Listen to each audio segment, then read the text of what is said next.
Good morning students, कैसे आप सभी लोग। देखिए बेटा, आप सभी जानते हैं कि वॉइस में आप लोग को पढ़ा रहा हूँ। कल मैंने आप लोग को वॉइस में जो सिंपल सेंटेंसेस थे उनके बारे में बताया था। आज मैं आपको बताने जा रहा हूँ इंट्रोगेटिव सेंटेंसेस के बारे में।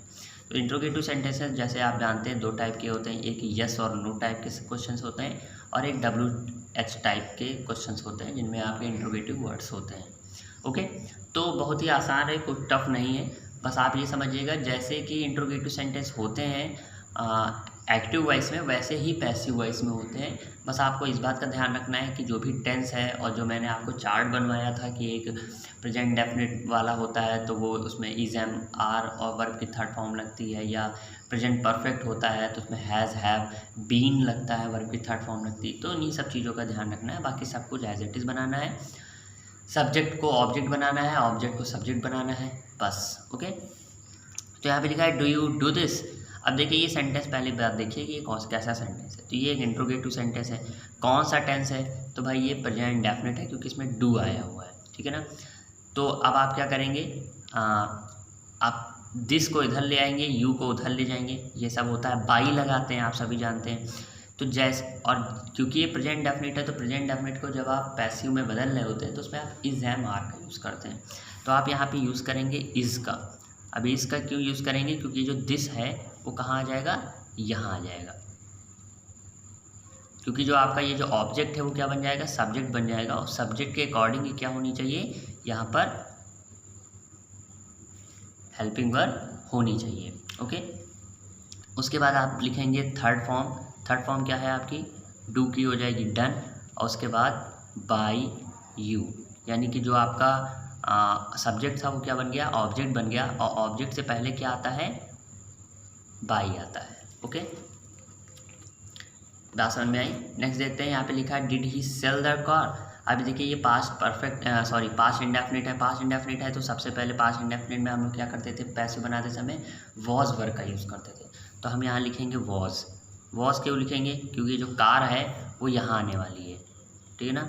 इस कार को हम यहाँ लिखेंगे क्योंकि जो ऑब्जेक्ट है उसको क्या बना देंगे, सब्जेक्ट बना देंगे। तो ये जो कार आया, द कार आया, वो किसके लिए ही यहाँ पे वॉज आएगा। उसके बाद हम लिखेंगे थर्ड फॉर्म सेल की होती है बेटा, सेल की थर्ड फॉर्म होती है सोल्ड। उसके बाद लिखेंगे बाई, और बाई के बाद ही का, यहाँ बाई ही नहीं लिखते हैं, बाई हिम लिखते हैं। क्यों बाई हिम लिखते हैं, क्योंकि ये सब्जेक्ट था और क्या बन चुका है, अब ऑब्जेक्ट बन चुका है। तो ही का ऑब्जेक्टिव फॉर्म होता है हिम। ओके, ये चीज़ मैंने नरेशन में बताई है कि कौन सा ऑब्जेक्टिव होता है, कौन सा सब्जेक्टिव होता है। तो उसमें मेरे हिसाब से आपको सारी चीज़ें मालूम होंगी। ओके, फिर यहाँ पे देखिए लिखा है is the peon bringing the files. अब ये आपका प्रेजेंट कंटिन्यूस है। प्रेजेंट पर कंटिन्यूस जो होता है उसमें ब्रिंग का यूज़ करते हैं, इज एम आर लगाते हैं, ब्रिंग लगाते हैं, थर्ड फॉर्म लगाते हैं। तो यहाँ पे आप सबसे पहले देखिए द फाइल्स यहाँ पे लाएंगे ना, तो द फाइल्स के आगे क्या आना चाहिए, इज़ आना चाहिए। क्योंकि अगर द फाइल्स है जो, वो तो प्लूरल चीज़ है। अगर आप यहाँ इज़ लिख देंगे तो सेंटेंस क्या हो जाएगा, गलत हो जाएगा। तो आपको यहाँ पे क्या लिखना चाहिए, आर लिखना चाहिए। Are the files. ओके, फिर यहाँ पे लिखिए ब्रिंग, बीइंग, और उसके बाद थर्ड फॉर्म ब्रॉड, उसके बाद बाय द प्योर। ये बात आपको हमेशा मालूम होनी चाहिए कि जो ये जो आपका सब्जेक्ट है वो क्या बन जाता है, ऑब्जेक्ट बन जाता है, वो लास्ट में चला जाता है बाई लगा के, ठीक है। क्योंकि यहाँ पे द फाइल्स यहाँ पे आया था इसलिए यहाँ पे प्लूरल होना चाहिए, क्योंकि फाइल्स यहाँ प्लूरल है। प्रेजेंट डेफिनेट में बीइंग का यूज़ करते हैं, तो बीइंग और ब्रॉड का मैंने यूज़ कर दिया। फोर्थ देखते हैं, यहाँ पे लिखा है will you complete this work. अभी आपका फ्यूचर इंडेफिनिट का सेंटेंस है, इसमें आप विल और शैल का यूज़ करते हैं। तो ये जो दिस वर्क है, ये जो आपका ऑब्जेक्ट है वो यहाँ पर आ जाएगा, क्योंकि दिस वर्क के साथ विल का ही यूज़ करते हैं, शैल का यूज़ नहीं करते हैं। तो आप यहाँ पे विल का ही यूज़ करिए। यहाँ लिखिए विल दिस वर्क। देख पा रहे हैं बार बार मैं एक ही चीज़ कर रहा हूँ, दिस वर्क को मैं यहाँ पर लाया हूँ, यहाँ पे विल कर रहा हूँ। और देखिए मैंने कहीं पर भी क्वेश्चन मार्क नहीं लगाया है। तो ये सब आप गलतियाँ मत करिएगा, मेरी तरह मत बनिए।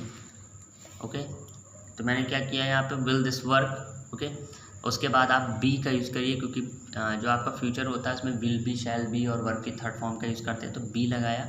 कंप्लीट का आप करेंगे कंप्लीटेड। ओके, कंप्लीटेड करेंगे। कंप्लीटेड करने के बाद यहाँ पे लिखेंगे बाई, और बाई के बाद लिखेंगे यू, यानी जो सब्जेक्ट था वो ऑब्जेक्ट बन गया बाई बन के, और ये जो आपका ऑब्जेक्ट था वो यहाँ पे सब्जेक्ट बन के आया, और उससे पहले क्या लगाया, विल लगाया, क्योंकि दिस वर्क के लिए विल ही यूज रखता है। केवल अगर आई भी होता है यहाँ पे तो शैल हो जाता। नेक्स्ट देखते हैं, यहाँ पे लिखा हुआ has it taken my pen. अभी आपका प्रेजेंट परफेक्ट टेंस का है, तो आप यहाँ पे माई पेन जो है वो यहाँ पे लाएंगे, ठीक है ना, क्योंकि ये आपका क्या है, एक इंट्रोगेटिव सेंटेंस है। तो इंट्रोगेटिव सेंटेंस में आप यहाँ पे हैज़ लिखेंगे या हैव, क्योंकि आप जानते हैं प्रेजेंट परफेक्ट में हैज़, हैव, बीन और वर्ब की थर्ड फॉर्म का यूज़ किया जाता है। तो अब हैज़ लगाएं या हैव, तो वो तो माई पेन पे डिपेंड करेगा। माई पेन क्या है, सिंगुलर है, तो यहाँ पे आप हैज़ का ही यूज़ करिए, और माई पेन को यहाँ पे उठा के ले आइए, हैज़ माई पेन, ठीक है। उसके बाद बीन का यूज़ करिए, बीन, फिर लिखिए टेकन, क्योंकि थर्ड फॉर्म आएगी, बाई, और यहाँ पे ही नहीं, क्या, हिम, ओके। नेक्स्ट देखते हैं, यहाँ पे लिखा है was he giving this book. अभी आपका पास्ट कंटिन्यूस आ चुका है, तो आप दिस बुक को यहाँ पे लाएंगे। तो आप जानते हैं पास्ट कंटिन्यूस में वॉज वर्ब, बीइंग और आईएनजी लगाते हैं, थर्ड फॉर्म लगाते हैं, तो हम यहाँ पे वॉज ही लिखेंगे। क्यों लिखेंगे वॉज, क्योंकि यहाँ पे जो दिस बुक आने वाली है वो आपकी क्या है, सिंगुलर है, ओके। दिस बुक क्या है, सिंगुलर है, इसलिए यहाँ वॉज लगाएंगे। उसके बाद क्या लिखेंगे, यहाँ पे बीइंग लिखेंगे, और गिविंग की थर्ड फॉर्म क्या कर देंगे, गिवन, बाय, और ही का क्या कर देंगे, हिम कर देंगे। तो आपने देखा जो इंट्रोगेटिव था उसको इंट्रोगेटिव ही रखा, कुछ बदला नहीं है, ये नरेशन की तरीके का नहीं है, बस इसमें ध्यान रखना है कि कौन सी चीज़ किस में बदल जाती है, ओके। नेक्स्ट जो है हम लोग देखने जा रहे हैं बेटा WH टाइप के जो क्वेश्चन होते हैं। तो WH टाइप के जो क्वेश्चन होते हैं उनसे तो बिल्कुल भी नहीं घबराना चाहिए, वो भी एकदम वैसे ही होते हैं जैसे अभी मैंने आपको बताया। जैसे यहाँ पे वाई लिखा है तो यहाँ पे वाई आप लिख दीजिए, ठीक है ना। उसके बाद देखिए माई पेन जो है वो यहाँ पर आएगा, क्योंकि ये आपका देखिए प्रेजेंट परफेक्ट टेंस बना हुआ है ना, ये हैव लगा हुआ है, टेकन है।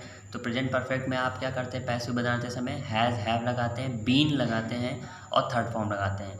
तो माई पेन के अकॉर्डिंग यहाँ पे क्या आना चाहिए, हैज़ आना चाहिए, है ना, हैव नहीं आना चाहिए, और यहाँ पे आना चाहिए माई पेन, क्योंकि माई पेन क्या है आपका सिंगुलर है, इसलिए यहाँ पे हैज़ आएगा, ओके। माई पेन क्या है यहाँ पे सिंगुलर है, इसलिए यहाँ पे क्या आएगा, हैज़ आएगा। उसके बाद आप क्या लिखेंगे, बीन लिखेंगे, बीन के बाद थर्ड फॉर्म लिखेंगे टेकन, क्योंकि ये थर्ड फॉर्म ही है टेकन, तो इसलिए टेकन का टेकन कर दिए। उसके बाद बाई किए, और ये जो सब्जेक्ट था वो क्या बन के आ गया, ऑब्जेक्ट बन के आ गया, और हमने क्वेश्चन मार्क लगा दिया, ओके। नेक्स्ट देखते हैं, यहाँ पे लिखा है when did you return the book. अब देखिए व्हेन आया है तो व्हेन को व्हेन लिख दीजिए, ठीक है ना। उसके बाद यहाँ पे देखिए व्हेन डिड यू रिटर्न होना चाहिए, यहाँ पे ये चीज़ ज़रूरी भी है कि आप लोग को मालूम होना चाहिए कि कहाँ पे कैसे गलतियाँ हो रही हैं। तो when did you return the book, return कभी नहीं होता है, ठीक है ना। यहाँ पे डिड के साथ हमेशा वर्ब की फर्स्ट फॉर्म आती है, तो आप क्या करेंगे, यहाँ पे द बुक को यहाँ पे लाने की कोशिश करेंगे, है ना। तो जब आप यहाँ पे द बुक की लाने की कोशिश करेंगे तो आप क्या कर सकते हैं, यहाँ पर आपका पास्ट इंडेफिनिट है, तो पास्ट इंडेफिनिट जब आप चेंज करते हैं तो क्या करते हैं आप लोग, उसमें वॉज वर्ब का यूज़ करते हैं। तो यहाँ पे आप यूज़ करेंगे वॉज, ओके। और उसके बाद द बुक करेंगे, क्योंकि द बुक सिंगुलर है इसलिए यहाँ पे द बुक ही लिखेंगे। फिर यहाँ पे आप क्या करेंगे, ये वॉज किसके लिए आया है, द बुक के लिए आया है, और उसके बाद थर्ड फॉर्म आप यूज़ करेंगे। तो रिटर्न की क्या होती है, रिटर्न, फिर बाई, उसके बाद यू जो है यहाँ पर आ जाएगा आपका, ठीक है ना। नेक्स्ट देखिए यहाँ पे लिखा है how was he reading the book, ये आपका देखिए पास्ट कॉन्टिन्यूस है, हाउ का हाउ उतार दीजिए। उसके बाद देखिए यह द बुक जो है वो यहाँ पर आगे आएगा, लेकिन ये पास्ट कंटिन्यूस है, तो पास्ट कंटिन्यूस जो है वो चेंज होता है वॉज वर और बीइंग में चेंज होता है। तो आप कुछ ना करिए, क्योंकि द बुक जो है वो यहाँ पर जो आ रहा है वो भी सिंगुलर है, तो वॉज का वॉज कर दीजिए। अगर यहाँ पे द बुक्स होता है तो यहाँ पे वर हो जाता।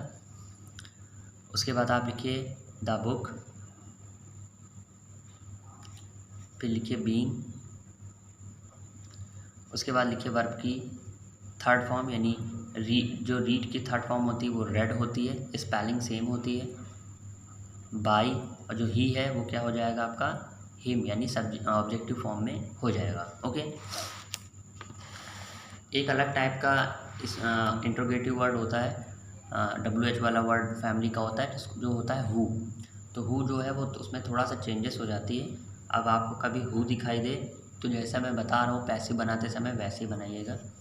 एक्चुअली जो हु है वो अगर आप ध्यान से देखें इन सभी सेंटेंस में, who gave this, who has eaten, इन सब में जो हु है वो एक कैसे काम कर रहा है, एक सब्जेक्ट के जैसे काम कर रहा है। क्योंकि यहाँ पे कौन किसने ये किया, या किसने यह दिया, या किसने खाना खाया। तो अगर हम यहाँ पे हु की जगह किसी का नाम लिख दें, मान लीजिए यहाँ पर लिख देते हैं राम, तो राम ने ये किया, राम ने ये दिया, राम ने खाना खाया। इसका मतलब एक हु जो है वो कैसे काम कर रहा है, एक सब्जेक्ट के जैसे काम कर रहा है। तो जब सब्जेक्टिव फॉर्म होता है हु का, वो तो हु ही रहता है, लेकिन जो ऑब्जेक्टिव फॉर्म होता है वो होता है हुम। क्या होता है, WHOM, हुम होता है, ठीक है ना। तो आप यहाँ पे अगर आप जानते हैं कि ये आपका इंट्रोगेटिव सेंटेंस है, इंट्रोगेटिव सेंटेंस है, तो आप यहाँ पे क्या करेंगे, अगर आपने इट आगे ले आए, अब मैं करके दिखा रहा हूँ, ये कौन सा टेंस है, ये कौन सा टेंस है आपका, सोच के बताइए। डिड लिखा हुआ है, ये कौन सा टेंस है आपका, सेकंड फॉर्म किस में आती है, पास्ट इंडेफिनिट में आती है ना।